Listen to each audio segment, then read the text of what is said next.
All right, I don't know if I've introduced myself. If you're a guest, my name is Matthew Johnson. I'm the lead pastor here at the Tree. Just so honored you're with us today. Today, I'm not teaching. Normally I do, but I want to introduce our teacher today. His name is Pastor Brandon. He's the gentleman standing behind me.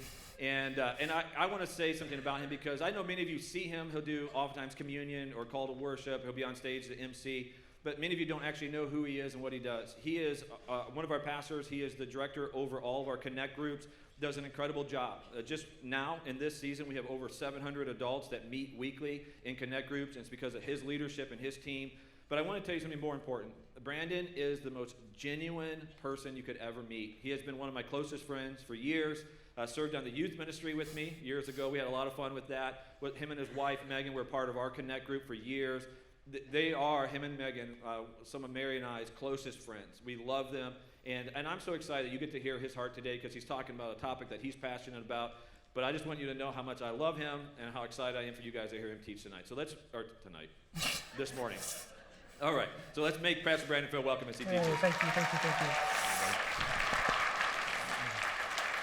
Thank you, friend, and thank you, guys. It's such a joy to be here. I love being a part of this church, and so I want to start off just with a quick story, because if you know me, I am a storyteller, so everything that I do is story-based, and so I love hearing stories, I love telling stories. So a couple weeks ago, I was out for a run, and I was listening to a podcast about generosity, and I know this doesn't seem realistic, but I was having a worship experience while I was running. So I know for those of you who are like despisers of anything running related, you're like thinking like, no way, this couldn't possibly happen. But I was having this experience. It was like the perfect temperature outside. I was really enjoying myself. It was like nothing like it is outside right now, just miserable, but it was like this fair weather. And I was sitting there reflecting on all of the experiences that I get to have every single day of my life. That I get to experience incredible blessings of being under leadership like Pastor Matthew, and I get to experience the beauties of being a part of this church. And I just want to reiterate exactly what he said, that when I think about this church, I think the word that comes to my mind is responsive. And how incredible is it to be a part of a church when you are challenged by God, when you're listening and sensitive to the Holy Spirit in your life, that you guys will actually step out and take those action steps of faith. And I am so blessed to be a part of this church. And so I want to thank you guys, but I also want to take some time just to thank Matthew. This whole experience that I get to be a part of is something that he called me in 2 years ago. And clearly God was a part of that and nudging me in those directions. But he has been an incredible leader, but more than that, he has been an incredible friend. And I am so blessed to have him in my life and just to get to experience the things that I do every single day of my life. So thank you, Pastor Matthew, for everything. I also want to take a quick moment and introduce my family. I know that you hear about them often here up on stage, but maybe you can't put a face with a name. And so let me introduce you to my beautiful family. So this is, on your far left, my wife, Megan. Megan and I have been together it'll be 12 years in June. And honestly, I don't know really our origin story. We talk about this often. We were talking about this at a retreat a couple weeks ago. People are like, how did you end up together? I was like, I have no idea. We just ended up together. So no, we were best friends in high school, and then we went on to our college years, and then something kind of got convoluted, and she invited me after she graduated to this like camp out with a bunch of friends. Next thing you know, we're engaged, we're married, we have kids, and we're living happily ever after, and that's just kind of our life story. So, but she is my best friend, and I get the honor of waking up to her every single morning, and she's so much fun to be around. Also is my beautiful kiddos. This one is my oldest. It's Hattie. She's 8. And if you want to be around a person who is just like cool, calm, collected, at peace at all seasons of her life, that is Hattie. She's such a joy to be around, and she really does just walk at her own pace of life. Nothing rushes her, and so when I just need somebody to be beside and need comfort, I go to Hattie. Clearly, I go to God too, but I know Hattie's there as well. But she is such a blessing to have in my life. And the little man in the middle, Solomon, he is 5, and if you want the exact opposite of what Hattie is, you get that in Solomon. He is just like full of energy, going 100% all the time, and so he is my little bundle of joy. And so that's my family. So if you see them around, please be sure to greet them and say hello. That's it. All right. Well, as you know, we are currently in a series entitled Life. And this has been an incredible series. As I've gotten to hear your guys' stories and feedback as you're processing it within groups, I know that it's been very, very impactful. And so this series is a smaller series within a larger one called Foundations, where we're really teaching through the concept of that Jesus offers us life. And not just life, he offers us abundant life, or life abundantly. And so throughout this series, we've been exploring things like our priorities. We've been exploring things like our hearts. And we've been exploring things like our past and how that influences the decisions that we make today. And so all in all, we've been talking about this concept of if we're not currently living a full life, maybe there are things that we need to change within our life or some things we need to apply that can then bring us into that fullness of life that Jesus offers. And so today I'm actually going to expound on a series that Matthew taught, or a message that Matthew taught back in week 2. And in this message, he talked about making God our top priority. And he said the reason that we make God our top priority, or God's desire ultimately for our lives, is that he builds in us trust. And if you know this, if you have walked in a relationship where you're trusting God continually, you know that it is a life-giving relationship. That in that relationship, you get to experience boundaries. You get to know where to walk and where to go. You get direction and wisdom in your life. And you also get the blessing of rest. And I know that we need rest. We are people who need spiritual rest in our lives. You also get the blessing of being able to receive God's love and generosity in your life. And so when you walk in that relationship of trust with God, you experience those things. And that's an incredible blessing. But then we also get the real vivid and clear physical picture of this type of relationship when we look at the life of Jesus. When we look at his life, we see that he wasn't walking in this stress and strain of life, that he was very content with what he was doing. He at times would say that God and I are one, the Father and I are one, and he operated from that. And so we get to see this beautiful picture of a life that is truly just trusting in God in all seasons.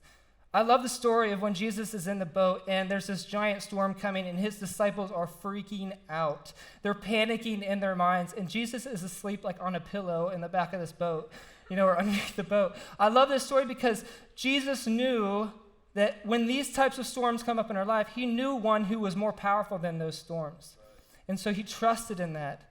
Or you look at the miracles that he performed, he wasn't wondering where that provision was going to come from. He just simply prayed because he knew in faith that God would provide for his people. And so when I look to Jesus and I say, man, that is a trusting relationship that I and myself want to acquire. So that tells me ultimately that I too have a relational aspect of my life, that I was designed for relationships. And I wasn't just designed to relate to God. I find that I'm designed to relate and interact with the world around me. And let me give you some examples. So automatically when I was born, I was thrown dramatically into relationship.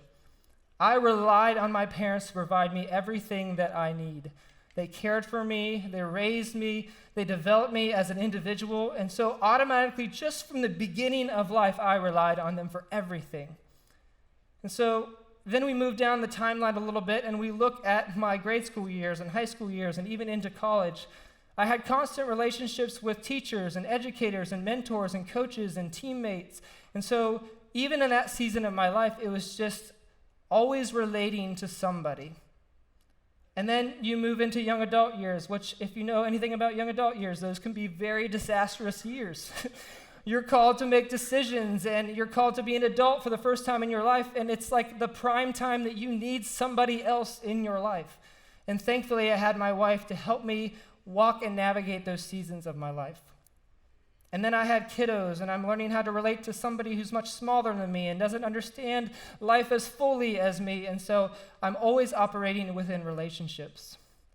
And then even as I'm working here at the church, I'm constantly working with teams and leaders and even the staff, and so there's this just relational dynamic constantly at work. So I was like, well, if that happens, then I must be just relational based, and so I started to look a little bit further. And I saw that even the very infrastructure of my life, even the nitty-gritty parts of my life, are very much saturated in this idea of relationships. So think about going to a grocery store. I mean, I was raised in an agricultural family, but I never became a farmer, and so I rely on other people to provide my food, and I eat a lot of food. So when I go to the grocery, I need somebody, the manufacturers or the farmers, whoever brings that food to the grocery store, I need them to provide that for me. I'm relying on them relationally to provide that for me. So then I go to the doctor, and I didn't go to medical school, and if I were trying to operate on myself, it would be a disaster, and I'd probably hurt myself a lot more. So I rely on the expertise of that doctor to provide for me and to take care of me relationally. So then I think about a mechanic, and I am so far from mechanically minded that if I were to touch anybody's car, it would blow up. I'm telling you, that's how disastrous it is. So I'm relying on that mechanic to fix my car. And the list goes on and on and on, and there's just so many areas of my life that are just saturated in relationships. And I know that this isn't unique to me. You guys might be independent in some way and capable of taking care of some of those things, but for the most part, you guys have had a similar story. That you were created with a relational DNA by God, and you were created to be relational. That God didn't create you and just say, go and be by yourself and isolate yourself. He threw you into relationship. And so for you guys, it might be that you're relating to the world around you as similar to me, that there are these just constant relational moments that you're experiencing people every single day. And even the thought that when God created Adam and Eve, that he created them in community, that he created them to learn and to cooperate and to be together. And that just tells me that there's something about our lives that tells me that relationships are so necessary for everything that we do. And so relationships are necessary, but I think we can also agree that relationships are complicated. Because even as we get to engage in the church culture, we see that the church is built for this type of thing. That even Paul will say that we're considered the body of Christ. He says that we operate together, we function together as a living organism to complete a purpose that God has called us to.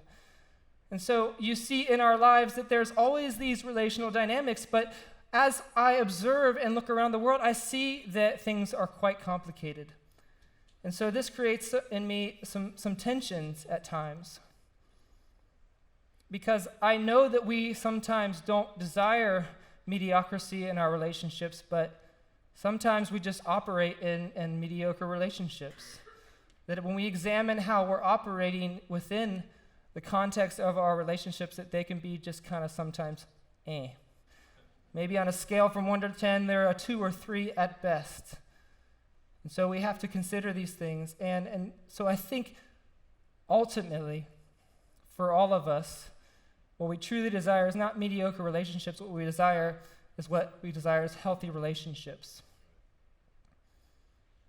And I think if there's any area of our lives that this message series truly applies the most, and the truly desire abundant life in our lives, I think it's in the area of our relationships.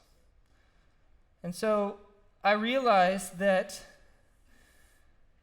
even though they're essential for life, even though relationships are at the very core of who we are and they're essential for life, I realize that there are times when this can get a little bit complicated in our brains.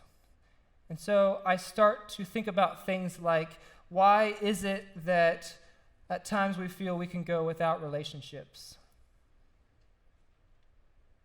Why is it at times that we want to isolate ourselves and separate ourselves as if that really truly is your path to healthy relationships or fullness of life? Or why do we at times neglect even investing in the relationships of our lives? Why do we feel like we don't have to put energy into the very things that are so foundational for how we operate? And I think about things like, why do we try and pursue fullness in so many other areas outside of these relationships? For me, I find it at times that I will even pursue things like possessions that I just want to fill my life with stuff and stuff and stuff and more stuff and find out that that comes up empty. Or I think about all of the dynamics of my life and how I try and oftentimes find it that I try and fill it in my career or my job. I think it's interesting that we'll say, like, I go to my job to provide for my family, and yet we're neglecting the very persons we're trying to provide for by being away from them for hours and hours and hours. To me, that doesn't make a whole lot of sense. And then I think about, and I'm not going to sit here and harp on social media because I know it's valuable in some meanings, but social media to me was designed to help us to interact better, to help us to connect better. And I'm finding that I just don't see that happening, that it's creating these silos, that it's creating people who are very self-focused, who are building their reputation and their popularity. It's not allowing us to interact face-to-face and to have true relationship. And so even social media can be a little bit tricky for me at times because I don't think it's really giving us the fullness of life that we desire. Now I realize, and we talked about this a little bit last week, I realize that because relationships are so complicated that at times we weren't taught how to relate properly, or that we have hurts or things in our lives that keep us from really wanting to engage relationships because it just hurts more when I dive deeper into that relationship. Or it's like we've been talking about this whole entire time, that we maybe don't have the right directions for how to cooperate with others. Or maybe we have the directions, but we just don't know how to honestly put them into play. But I think we can look to Jesus and maybe he can provide a little bit of direction for us. And so today I'm going to be teaching from Matthew 22. So if you want to go ahead and get a jump start there, if you have your Bibles. If not, you can follow along in the app, or I'll have it also up here on the screens. So going back to week 2, what we discussed in week 2 was that God is our top priority. And I think we talk about this enough in the church, but let me just remind us that we make God our top priority, but then Jesus doesn't just end there. He goes on to teach and to dive in a little bit further, and he says this. He says, "You shall love the Lord your God with all your heart, with all your soul, with all your mind. This is the great and first command." And we know that because we taught that in week 2. But then he says this. He says, a second command is like it, meaning that it has a very similar theme to what the first command had. He says, "You shall love your neighbor as yourself." And I find it very interesting that out of all the things that Jesus could have placed in there, he chose this command, which tells us how important it really is. Jesus could have said anything in there. He could have said, go home. The first and great command is love God, but then he said, go home, build a mansion, manicure your lawn with your scissors, like make it exactly perfect, and then that is what leads to fullness of life. He said, he could have said, love God, and then go eat all the fruits and veggies that you need to, get 8 hours of rest every night, nap as many times as you want. No, he says to love your neighbor as yourself. And for me, he didn't say, love God and then go play Mario Kart and see how many levels you can get in Mario Kart. No, he said to love your neighbor as yourself. And I think when we look at this verse, we can sometimes get a little bit confused about some of the concepts in there. So let me just clarify some things for you. When he says the term neighbor, thankfully Jesus addresses this in some of his other teachings, but he's not necessarily talking about a group of people, or he's not necessarily talking about a specific person. He's more talking about a perspective. He's saying that as much as you look inward, as much as you look at your own needs and you focus on yourself and what you need all the time, he's like, with that same energy and motivation, turn yourself outward and look to others. Put that focus on others and loving your neighbor well. And I think what we get kind of convoluted in our brains is sometimes we look at this and we think Jesus is saying, just forget about your needs. They're not even that important. I want you to just love and love and love and not even worry about yourself. But he doesn't say that. He says, like you love yourself. Meaning that, once again, the same energy that you put into things, inward is the same energy that I want you to put outward in loving others around you. And so I want us to kind of put our minds into that realm as we're kind of thinking through things, because although we're somewhat familiar with this term or this thought, we hear it often. It's even one of our mottos here at the church, to love well. I think sometimes because we're just like, oh, love God, love others, that's what I'm called to do, it sometimes loses the weight behind it. But if you read on in verse 40, Jesus wants to emphasize once again how important this is to him. So here's what it says. On these two commandments depend, so they're necessary, they hang on all the law and the prophets. And this is like, what in the world? What are you trying to say, Jesus? He's trying to say that the win of everything that he's ever set in motion, all of what he established with the laws of Moses, all of what he established talking to the prophets, everything he spoke through himself and his ministry, his disciples, and even to us today, all the things that we're challenged with can be summed up in focusing and producing these two things in your life.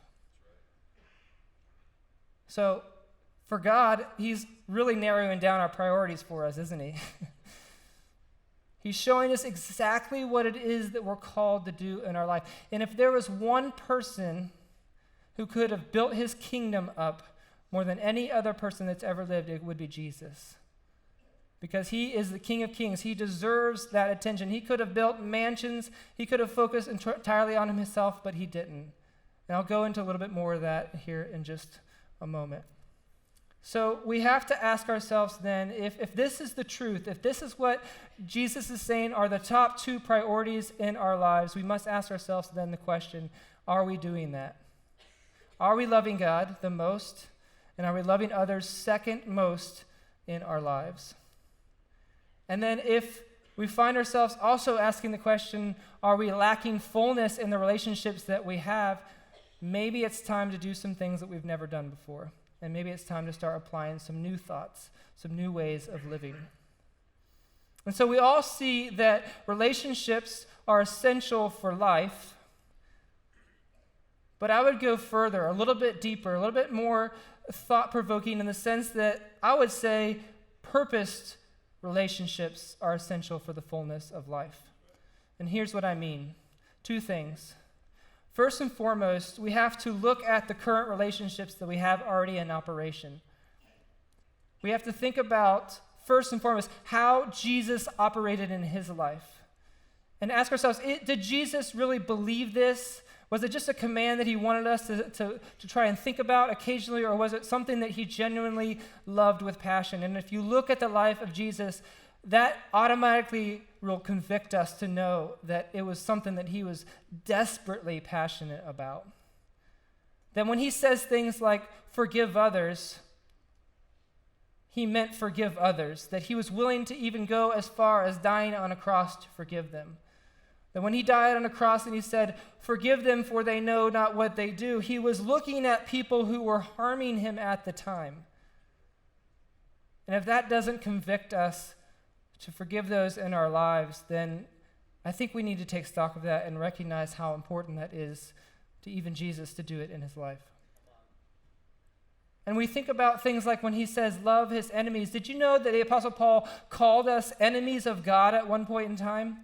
That we walked in opposition of God, that we walked in rejection of God, and until we connected with God and he became the primary purpose of our lives, we were enemies of God. And yet Jesus says, go love your enemies. Show them grace, because that's ultimately what's going to give you the fullness of life that you desire. Or when he says things like, serve. Serve those around you. Serve your spouse. Serve your family. Serve those that you are connected with on a day-to-day basis. Jesus modeled that by serving those people that were around him. When he says sacrifice, to give up of my priorities, to give up of what I simply need, he's modeling that for us to show us how important that is for our lives. When he says humble yourself, submit to one another, love one another in this way, he's showing us that true fullness of life comes by doing those things in our everyday. And the second thing I think that, being purposed in is this, that we should be purposed to surround ourselves with others who are also striving to be more like Christ in their lives. Because if we know this in the relationships that we're so pouring out into, a lot of times they aren't reciprocating that love, and that can create a challenge and imbalance. And so we need people to surround us who are also striving for those same things. People who can speak truth into our lives, but also grace, who can encourage us and pray for us and see our blind spots and come into our lives to give us the support that we need to successfully walk this out in our everyday. And so we need purposed relationships, and here's my plug, that's why we need connect groups in our lives. We've set up community already for you here at the church. We've allowed an environment to already be established for you to where you can automatically step into this and start to experience the fullness that comes with those types of relationships. And so those would be my two encouragements, to step into those purpose relationships, but also pursue health in all of the relationships that God has already provided for you. And so, apart from loving God, is loving others our second top priority in our lives? And for me, I'm going to go a little bit personal, but for me, I had to really evaluate this a couple years back. Every day I would communicate to my leaders, like, you need to be loving this way, you need to be doing this, and then I looked at my own life and I realized that I wasn't doing those things, that I wasn't truly dedicated to the betterment of those around me. And so I started to evaluate. I started to look at what needed to be changed, and I started to make those changes in my life, and it has been an incredible blessing. For me, the way that I measure it is by memories. And when I look back over my life and I really reflect on the things that stood out the most to me, it was those experiential times, relational times that I had with those around me. It was the memories of when I would go on trips with my father. He worked for the airlines, and we would just sometimes he would get free flights, and sometimes he'd be like, "Hey, Brandon, you want to go for a trip to Seattle?" I'm like, "Sure, I'd love that." So we'd go for a trip to Seattle, we'd fly to North Carolina or Maine, and that for me in that relationship, those were the things that stood out to me. And this really hit home a couple months ago, and I told you guys this in the call to worship, I think, a couple weeks ago. My dad had to have open heart surgery. And I remember just standing there along the side of the bed, and I just couldn't say anything. All I could think about was every experience that we didn't get to share. Every moment that was still yet to happen, every adventure and trip that we still had to take in the life that he had left, and it could have been gone like that. I think about all of my family experiences. I think about training with my friends. Like, those are the things that stand out to me in my life. And that's what I wanted more of in my life. And so I started to apply this, and I started to live it out, and it's been an incredible blessing for me. And then for a couple years right out of college, I worked at a long-term care facility. And it was my job to be purposed to love others in that community. And the one thing that always struck me and always made me so sad was that there were these individuals who had nobody to visit them. Nobody to come and to love them and to talk with them and to share memories and to converse with one another, and it just broke my heart. And so it was my job to go in and initiate those relationships. It was such a high value that my job was a required part of my job that I had to go and visit with these individuals and make relationship a priority in their lives. And so for all of us, I think we have to question and consider and wrestle with, do we want to be in that type of situation that at the end of our lives we've accomplished every single thing that we want to, and yet we have no relational context for our lives? And I want to finish by just sharing a story with you. When I was in college, I was a part of a group called the Adventure Club. and we would take trips, out west. And it was my very first trip ever, and we were driving out to Arizona. It was a 28-plus hour drive, and you're stuck in this van with people you've never met before, so it was a unique experience in that way. But the driver was listening to, for you youngies, it's called a book on tape, okay? And he was listening to this story, and initially I wasn't really into it all that much, but the more and more I got to listen, the more riveted I was by this story. And it was a book called Into the Wild, and it was documenting the life of this gentleman, a young college student who had just graduated. His name was Christopher McCandless. And he came from this very, very wealthy, affluent family, graduated from a very successful college. And after he graduated, he felt so empty in his life. And so he did this radical thing, not even telling his parents, which I would not encourage that, but he did this radical thing where he emptied out his bank account, and he had $10,000 in there, but that was a lot for a young adult, if you know what I mean. So he emptied it out and he gave it away, and then he set out towards Alaska.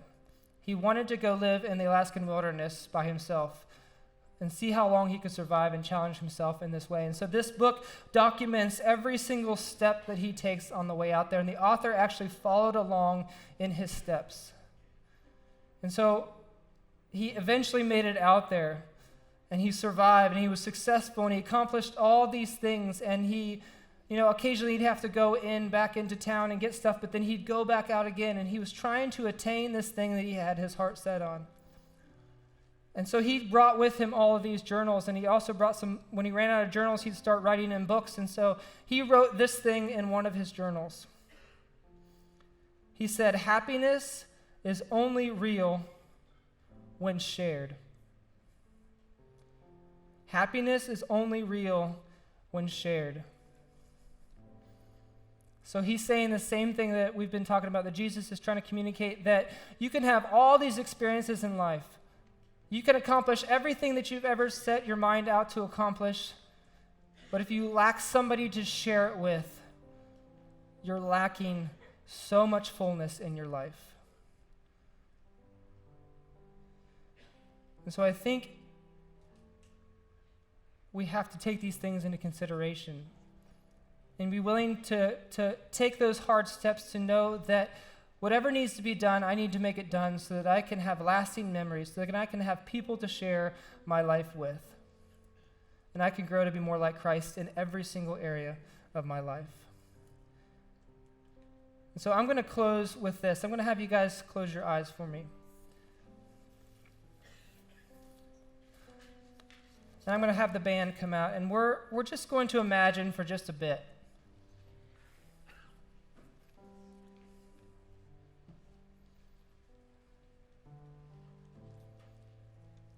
I want you to imagine those individuals right now who you need to make more of a priority in your life.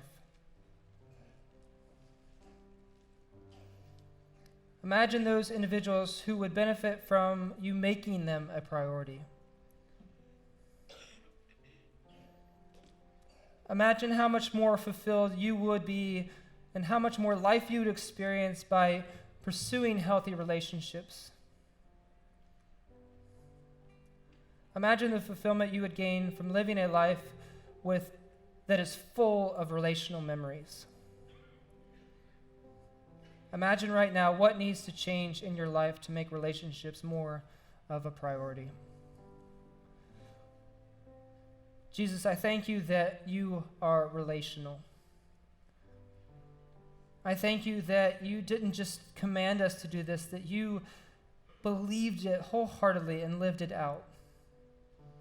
That you walked this out to demonstrate for us that there is true fullness in living the life in the way that you've designed it. Jesus, I thank you for all of the individuals here. I thank you that you have made us relational as well, and that you show us that there is true life in connecting with others and connecting with you. I pray that whatever it is that we need to do in our lives to make relationships more of a priority, you'll both convict and challenge us, but also give us the strength to make those changes. I thank you for your love, and we just give you all the glory, and it's in your mighty and powerful name that we commit these things to. Amen.